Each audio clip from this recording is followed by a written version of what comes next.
Kelihatan nggak layarnya? Kelihatan. Ya. Iya.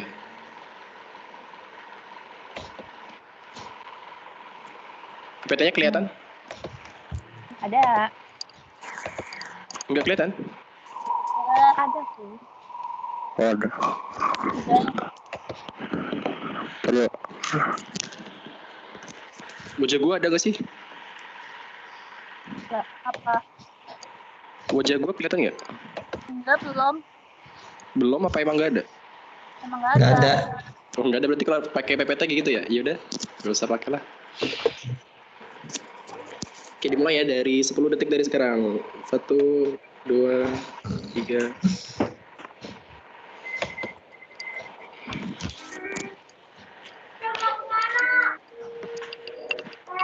Ke atas.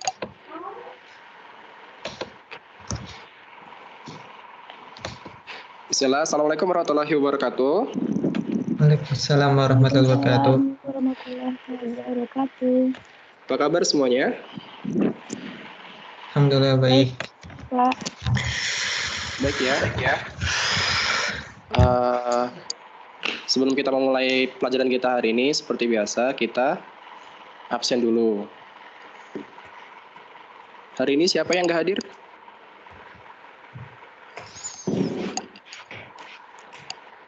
Sebentar ya, Bapak cek dulu.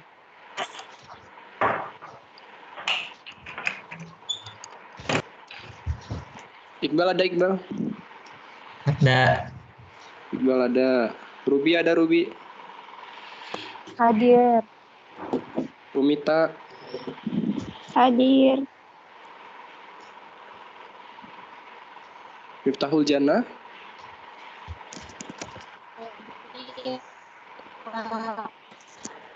Ayu.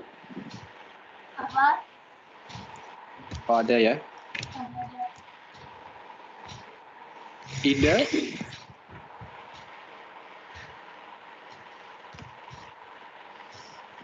Ida ada Ida. Siti Dayatun. Ada kan?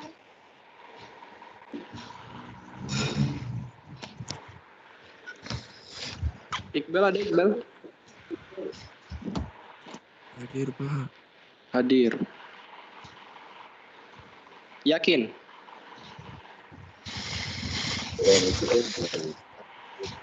Yakin ada?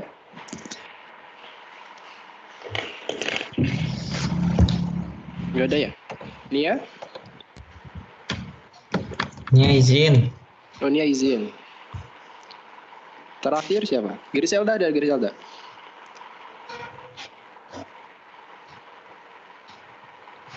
Oh, nggak ada ya? Oke, berarti yang nggak hadir ada 3 orang. Satunya izin, 2-nya nggak ada kabar. Semoga yang nggak ada kabar baik-baik aja ya. Nah, sebelum kita mulai lebih lanjut lagi, seperti biasa kita berdoa terlebih dahulu. Ketua kelas boleh pimpin doa? Boleh, Iqbal? Baik, sebelum mulai pelajaran, alangkah baiknya kita berdoa terlebih dahulu. Berdoa dimulai. Udah, Pak. Doa selesai. Ya, baik. Terima kasih, Iqbal. Teman-teman, kita hari ini akan melanjutkan pelajaran kita masih di fisika, karena kalau bukan fisika gurunya bukan saya. Kita lanjutkan materi kita sebelumnya. Kalau kita minggu kemarin telah belajar tentang gerak lurus beraturan dan gerak lurus berubah beraturan. Hari ini kita akan belajar tentang materi baru, tapi masih di bab yang sama tentang kinematika gerak. Materinya apa? Materinya disebut dengan gerak parabola. Nah, materi gerak parabola ini nanti kita akan bahas 6 pertemuan. Jadi kalau kita hitung, insya Allah 2 pekan kita akan menyelesaikan materi ini. Di pekan pertama kita akan bahas tuntas soal teorinya. Namun nanti di pekan kedua kita akan mulai membuat proyek terkait materi ini. Nah, karena waktunya singkat, makanya diharapkan teman-teman semua memperhatikan materinya dari awal. Jangan sampai bengong. Yang ngantuk boleh cuci muka dulu. Yang lapar tahan dulu ya, karena insya Allah materinya nggak lama kok. Hari ini kita akan bahas sedikit dan kita akan bahas lagi di esok hari. Kita hari ini akan mengenal saja apa sih gerak parabola itu. Dan kita juga di hari Jumat kita akan ada kuis. Jadi disiapin dari sekarang. Silahkan dipahami teorinya. Nanti kalau di tengah-tengah pelajaran ada yang merasa nggak paham, jangan malu untuk bertanya. Silahkan aja bertanya. Apa. Kayak gitu. Karena malu bertanya sesat di mana-mana gitu ya. Oke, itu pengantar. Dan sebelum masuk teori juga ada pengantar lagi. Teman-teman pernah sih melihat pertandingan sepak bola? Iya. Pernah ya? Ada yang pernah secara langsung? Atau ada yang pernah main langsung? Mungkin yang laki-laki ini sering ya main sepak bola gitu ya. Iya. Ketika teman-teman semua main sepak bola itu, pernah nggak mengamati gerakan dari bola ketika kalian tendang? Atau ya ketika ditendang oleh pemain bola tersebut? Nah, Pernah ya? Gerakannya kayak gimana tuh Iqbal tuh? gerakannya melengkung, Bahasanya Pak. melengkung ya. Nah, melengkung.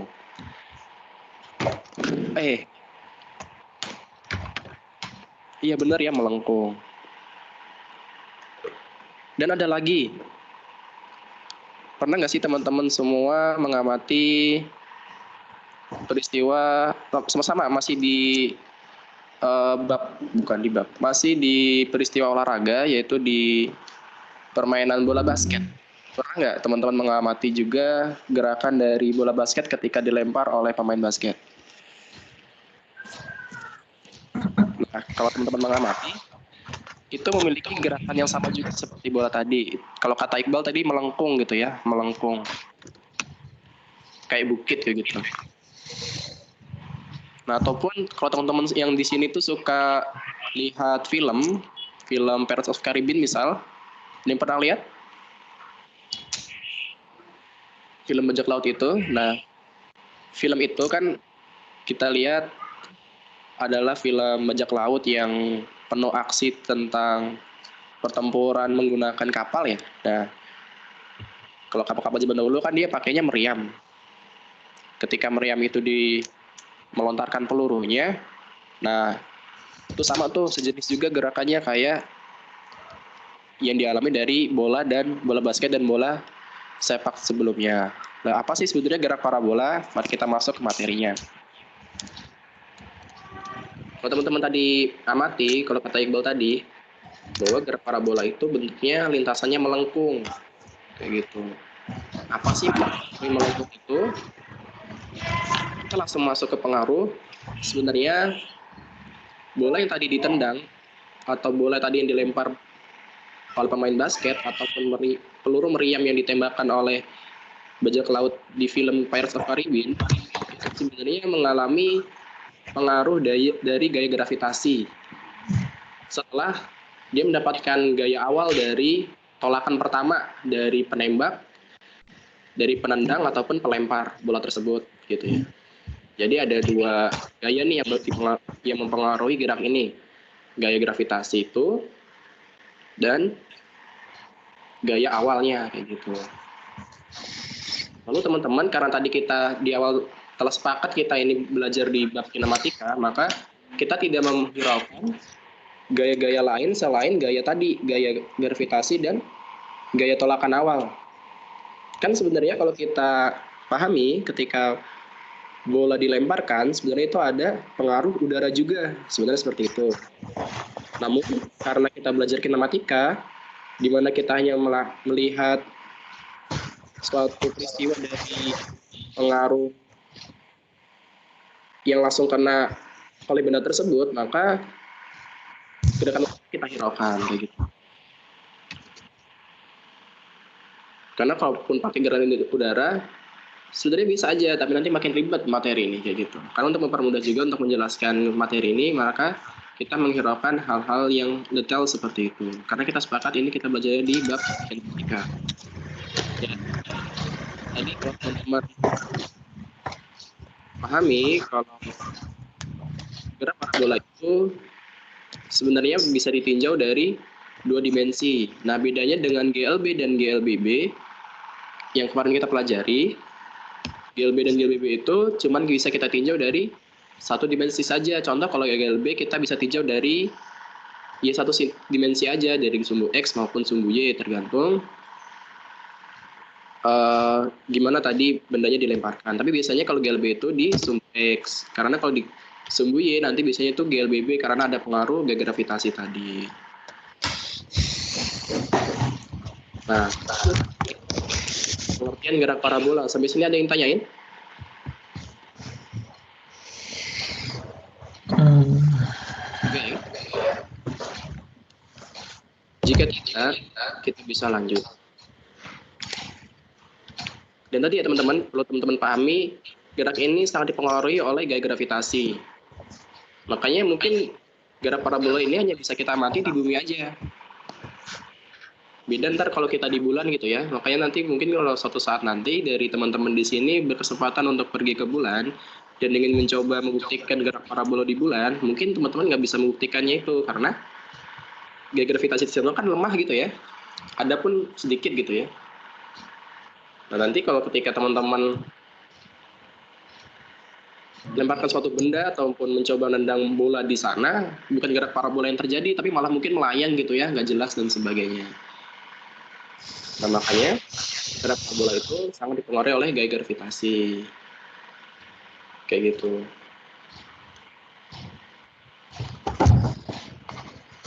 Kita lanjut ke selanjutnya. Nah, tadi benar ya kata Iqbal, gerak parabola itu melengkung. Nah, kayak gambar di sebelah kanan. Jadi nanti ada sumbu X, sumbu Y, ada gerak. Jadi geraknya ibaratnya udah kita proyeksikan pada suatu garis melengkung seperti ini. Hiraukan anak-anak panah yang lain, kita coba fokus ke garis melengkung dulu. Intinya kan lintasannya seperti itu, melengkung gitu ya. Dari titik 0 itu titik awalnya sampai titik terakhir itu. Sampai jarak terjauhnya yang dicapai. Nah, lalu ditarik sumbu X dan sumbu Y untuk mempermudah kita mengamati dan menganalisis gerak tersebut. Nah, baru fokus ke, coba kita cek dulu di sebelah kiri bawah. Nanti teman-teman lihat di situ ada anak panah dengan keterangan V0. Nah, V0 di sini adalah kecepatan awal yang diberikan. Gimana? Di saya nggak muncul yang layarnya. PPT-nya nggak muncul? Muncul kok. Ada ya? Sekarang sudah muncul. Atau nggak jelas? Ini siapa besar? Oke, kita lihat ke gambarnya dulu ya. Nah, jadi kalau teman-teman lihat di sebelah kiri bawah di poin 0,0, di situ kan ada keterangan, ada anak panah mengarah ke atas, miring gitu, dengan keterangannya V0. Itu adalah kecepatan awal yang diberikan oleh pemberi gaya lah ya. Tadi misalnya kita melihat di peristiwa sepak bola, berarti ada yang menembak bola tersebut, penendang bola, ataupun penembak bola basket, ataupun penembak peluru meriam dalam film tadi gitu ya. Nah, dari V0 tersebut, kalau kita kemarin sudah belajar vektor, berarti sebenarnya bisa kita proyeksikan nih V0-nya di sumbu X dan sumbu Y. Ada yang ngerti cara proyeksinya gimana? Nah, misalkan V0-nya kita proyeksikan ke sumbu X, nanti Vx-nya jadi apa tuh?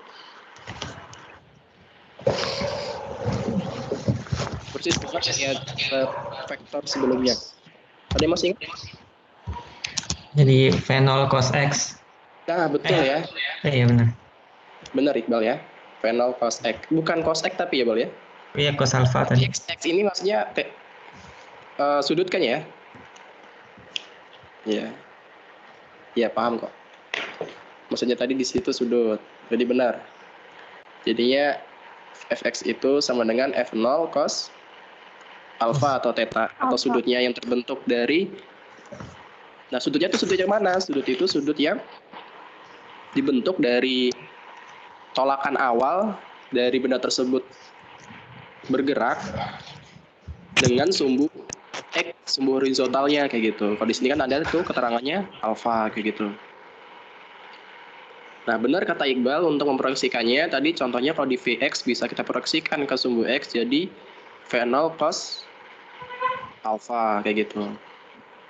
Kalau Vy-nya berarti V0 sin alfa ya. Kayak gitu. Namun kalau di Vy karena berlaku hukum gerak lurus berubah beraturan dipengaruhi oleh percepatan gravitasi, maka rumusnya menjadi V0 sin alfa min Gt sesuai dengan rumus GLBB di sebelumnya. Ada yang ingat ada perbedaan apa dari rumus Vy di sini sama rumus GLBB? Perbedaannya itu ada di Sudut. bukan. Iya, satu-satu sudut gitu ya. Namun keduanya perbedaannya itu ada di percepatan. Nah, mungkin kalau dulu kita hanya mempertimbangkan dari percepatan yang diketahui oleh yang telah kita ketahui atau kita bentuk sedemikian rupa dari soal tersebut. Cuman kalau di sini percepatan yang kita pakai yaitu langsung kita ganti jadi percepatan gravitasi. Makanya kita pakai simbolnya di sini simbol G gravitasi tersebut kayak gitu. Nah, ini ya sampai sini jelas kan ya. Lalu nah, ketika Vx-nya udah ketemu, Vy-nya ketemu, berarti kita bisa mencari jarak, ya. Kita bisa mencari jarak. Nah, sama lagi ketika untuk mencari jarak, untuk sumbu X kita pakai teorinya GLB. Walaupun sebenarnya GLB sebagai GLB itu kan sama aja gitu ya. Beda ya. Maaf. Sumbu X untuk mencari jaraknya GLB seperti biasa kita bisa mengalihkan kecepatan dengan waktunya. Jadi karena kecepatannya sebelumnya kita udah ketahui V0 cos alpha, itu untuk mencari jaraknya kita bisa mengalihkan kecepatan X dikali dengan waktu. Jadi V0 cos alpha kali T gitu. Untuk sumbu Y sendiri untuk mencari jaraknya persis kayak rumus GLBB yang biasanya kita ketahui itu adalah V0T min setengah AT kuadrat. Lagi-lagi karena kita di sini langsung menggunakan percepatan gravitasi, jadi kita langsung ganti percepatannya menjadi percepatan gravitasi, yaitu V0YT min setengah GT kuadrat, atau bisa disebut juga V0 sin alpha T min setengah GT kuadrat. Nah, itu ya. Kecepatan awal, kecepatan di sumbu X, dan kecepatan di sumbu Y. Gimana kecepatan di waktu tertentu gitu ya. Nah, misal di sini digambar, coba kalian perhatikan di layar. Di sini ada tulisannya Vt dengan sudut beta. Nih, saya perbesar ya. Oh, udah mentok. Nah, di sini ada Vt. Kelihatan nggak di sebelum titik tertinggi? Di situ ada Vt dengan proyeksi Vtx dan Vty dengan besar sudut beta. Berapa besar kecepatan Vt di situ? Nah, besar kecepatan Vt di sini juga bisa kita cari dengan Lagi-lagi dengan teori vektor sebelumnya, yaitu dengan mengakar kuadratkan Vx kuadrat ditambah Vy kuadrat. Jadi dari Vx dan Vy yang telah kita pahami sebelumnya tadi, kita bisa menentukan Vy di setiap titik. Jadi di gambar ini sebenarnya nanti di setiap titik dari garis lengkung ini memiliki kecepatan tertentu sesuai waktu tersebut. Nah, teman-teman, ketika teman-teman di gambar ini, ketika mencapai ini akan terjadi.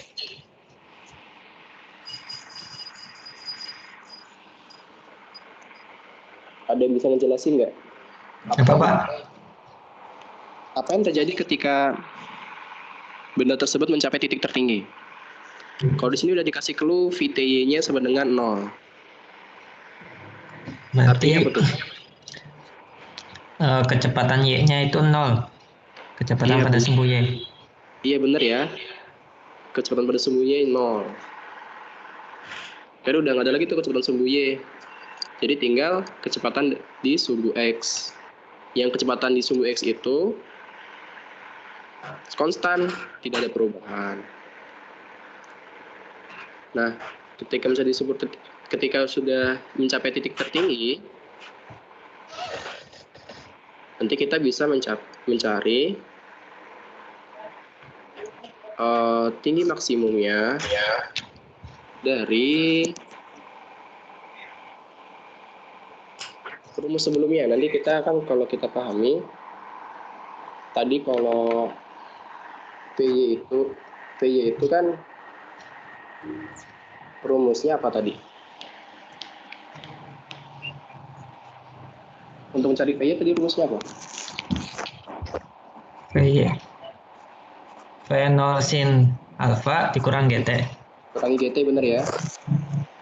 Nah, Vy-nya di sini 0. Nah, mencapai titik tertinggi. Jadi sisanya tinggal V0 sin alfa min GT. Kalau kita pindah ruas, jadi GT sama dengan V0 sin alfa. Nah, ketika kita ingin mencari tinggi maksimumnya, maka tinggal dipindah ruas lagi, gaya gravitasinya menjadi seperti itu. Ini maaf ya, nggak ada papan tulis, tapi kebayang nggak? Jadi seperti itu. Iya. Jadi T-nya V0 sin alfa per G. Itu waktu yang dibutuhkan untuk mencapai tinggi maksimum. Nah, kita balik lagi ke gambar. Kalau teman-teman lihat gambar ini kan simetri ya. Jadi bentuknya simetri. Simetri itu apa bahasa Indonesianya? Simetri apa, Pak? Apa tuh istilahnya? Ada yang tahu? Ada yang bisa bantu Bapak? Simetri apa ya kata lainnya ya?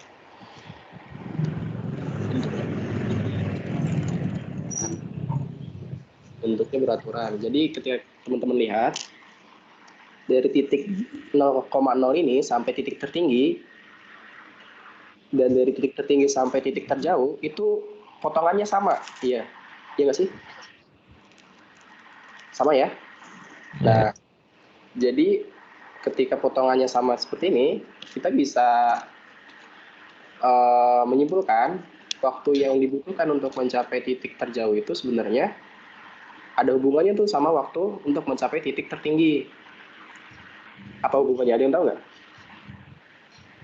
Clue-nya tadi, bentuk lintasan gerak parabola itu simetri.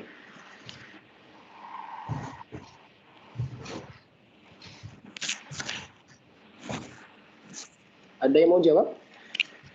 Apa hubungan antara waktu yang dibutuhkan mencapai titik tertinggi dengan waktu yang dibutuhkan untuk mencapai jarak terjauh?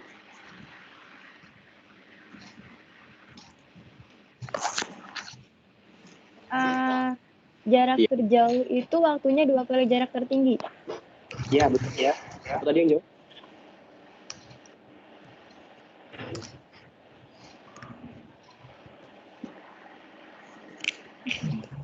Oke, kita lanjut. Jadi benar ya tadi dari beliau, waktu yang dibutuhkan untuk mencapai jarak terjauh itu adalah 2 kali waktu untuk mencapai titik tertinggi karena bentuk simetrinya tersebut. Lagi-lagi Tapi ini tadi nggak bakal bisa kita dapatkan kesimpulan seperti ini kalau kita menghiraukan gerak udara. Makanya lagi-lagi karena kita berada di bab kinematika, dan tujuannya seperti ini nih, agar mempermudah kita untuk menganalisanya. Dan balik lagi ke slide selanjutnya.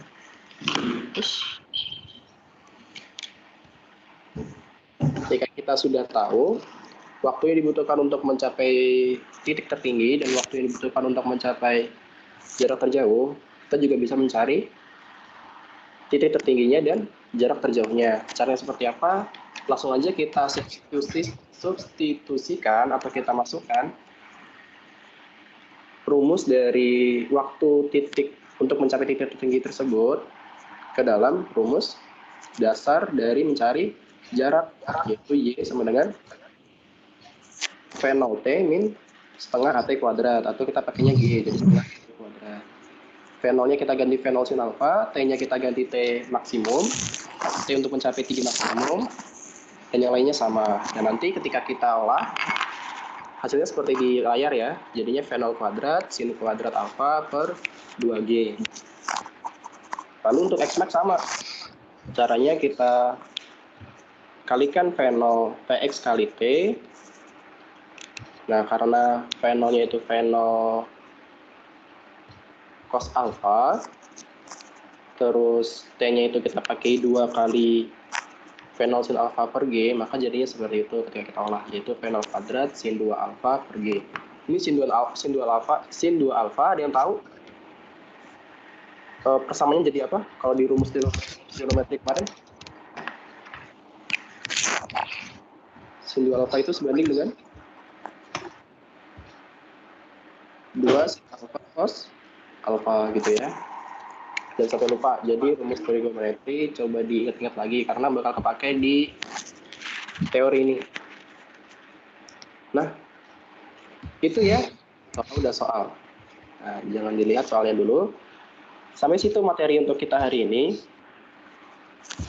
Kita akan, seperti yang Bapak jelaskan tadi sebelumnya, kita hanya singkat saja untuk memahami gerak parabola itu sebenarnya apa dan mencoba mengupas sedikit tentang unsur-unsur atau komponen-komponen yang ada di gerak parabola tersebut. Sampai sini ini ada yang ingin tanyakan?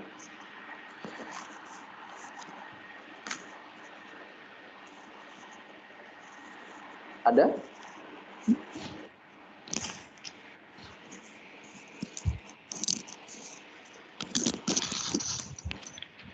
Jika tidak ada, kita langsung ke soal. Yeah.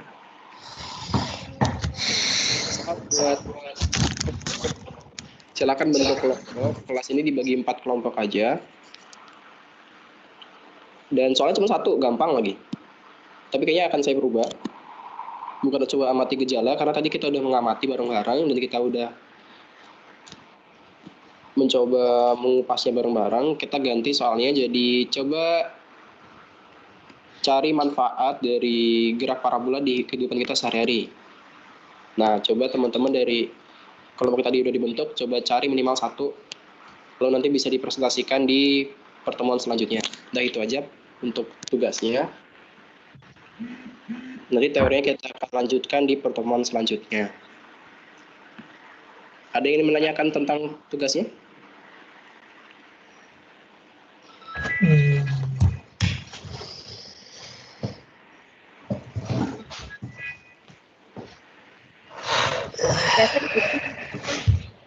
Nggak ada. Kalau nggak ada, gue rasa cukup untuk hari ini.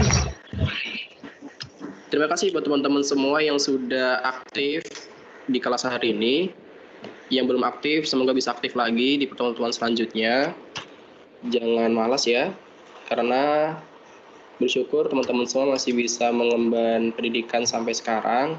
Karena kalau kita tahu, di luar sana masih banyak yang belum bisa belajar seperti kalian. Kalau teman-teman tahu, coba deh tengok di pinggir-pinggir jalan gitu ya, di bawah-bawah kolong jembatan. Bukan di bawah kolong meja ya. Kolong meja pasti nggak cuman adanya kecoa. Nah, masih banyak tuh yang belum bisa belajar, tapi teman-teman semua masih banyak dapat kesempatan belajar, jangan sampai malas-malasan gitu ya. Cara yang bagaimana untuk bersyukur ya tadi, kalau pelajaran silahkan aktif, ataupun ketika ada tugas jangan lupa kerjakan. Itu ya untuk hari ini. Semoga bermanfaat. Terima kasih untuk semuanya. Izin keluar, tapi sebelum kita menyelesaikan perjalanan pelajaran kita hari ini, mari kita tutup dulu. Ketua kelas boleh minta tolong pimpin doa. Sebelum kita menyelesaikan pelajaran, alangkah baiknya kita berdoa terlebih dahulu. Berdoa dimulai.